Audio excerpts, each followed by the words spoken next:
Now for Focus. Today we head to Chad, which is struggling to cope with tens of thousands of refugees who fled the violence in the Central African Republic.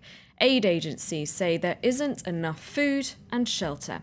And for some, particularly those living near the border, the threat of violence remains, as France 24's Marie Schuster reports from southern Chad. Outside in the sun, it's more than 40 degrees. And under the shelter, the temperature's rising. Many of the children are dehydrated, so doctors see patients under a mango tree.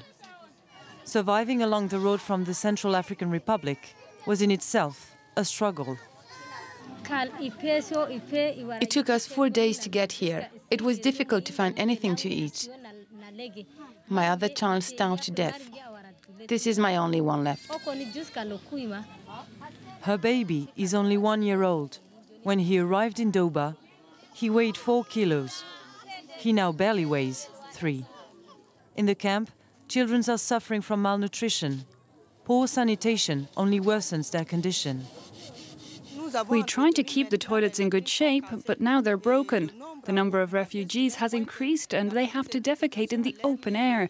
It's also raining a lot now. We're afraid we might soon be seeing cases of cholera. The monsoon season is only beginning. This is the Sido camp, the main point of entry for the refugees. Those who just arrived are waiting for a location in the camp to set up a tent. Children, left on their own, play around crumbling latrines. As in Doba, the Sido camp has grown up in the rush. NGOs have provided plastic sheeting and built emergency facilities. But the shelters weren't designed to last or to handle daily use by the 19,000 refugees. The Chadian authorities are on alert. Beyond the issue of sanitation, they also have to deal with the problem of security. Anyone can come inside our tent. People get mugged and women get raped. We only have these sheets to protect us. These sheets, they're our only door. Only a few meters from the end of this road is the Central African Republic. Every man and every bag of food entering the camp is searched. These men are looking for weapons. The border between Chad and the Central African Republic is officially closed. But here, farmers continue to come and go across the border to take their cattle to pasture. They shoot at us out there. They come at night to steal our cows. There's no one to help us out there. We only have our bows and arrows to defend ourselves. The farmers come from the Central African Republic, Chad and Cameroon. Many of their families have taken shelter in the refugee camps. They're increasing the number of refugees in southern Chad. In the brand new camp of Danamaja, there are already shelters as far as the eye can see. In just a few days, the local population went from 300 inhabitants to nearly 15,000. Now, for more on this, I'm joined from Johannesburg by Bruno Mas, UNICEF's representative in Chad. Hello, thank you very much for being with us. First of all, could you please tell us just how many refugees in Chad are from the Central African Republic and how many are in makeshift camps like the ones we saw in our report?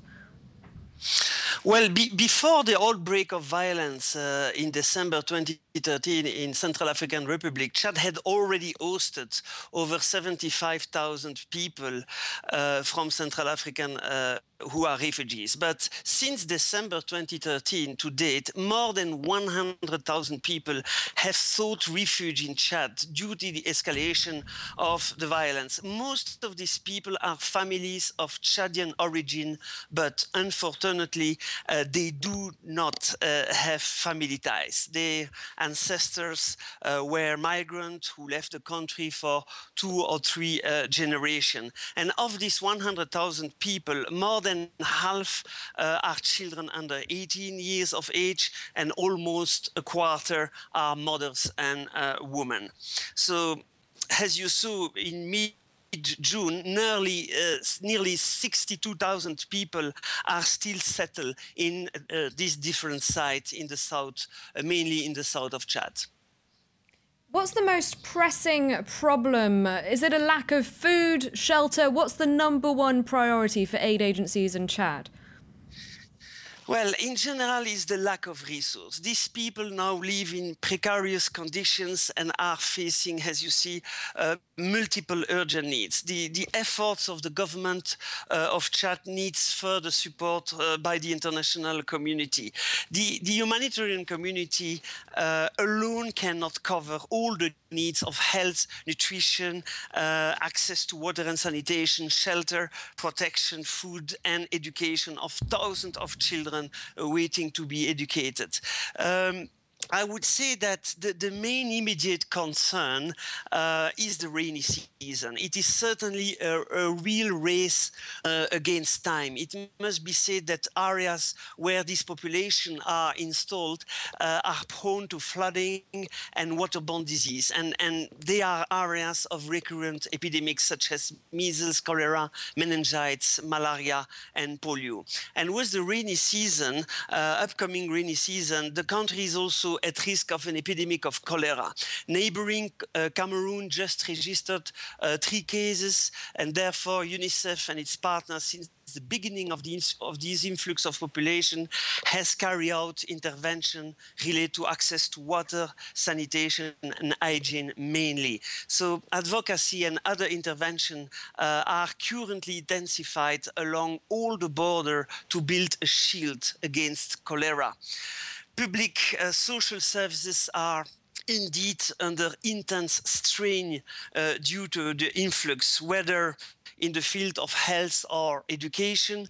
Additional resources are needed to strengthen existing social services for the host communities, also in order to maintain social cohesion and coexistence. You say additional resources are needed. Earlier you mentioned that further support is needed by Chad and the aid agencies working in the area. They need that further support from the international community, you were saying. What do you mean by further support? Just how much more support or money is needed? Well, as we said, it's insufficient because the increasing needs and the long period during which this population will need to be assisted. So it's unfortunately, so far, UNICEF mobilized less than 20% of the funds needed to meet the emergency response. Only 4 million on $18 million needed were mobilized. Okay, thank you very much, Bruno Mas, for joining us. Just a reminder, if you're tuning in, he's a UNICEF's representative in Chad. That's it for our Focus segment. Do stay tuned to France 24, though. That's it for our 2-hour live show, but I will be back in a few minutes with the headlines, including John Kerry meeting Iraq's Prime Minister as Sunni militants tighten their grip on northern Iraq. Stay tuned to France 24.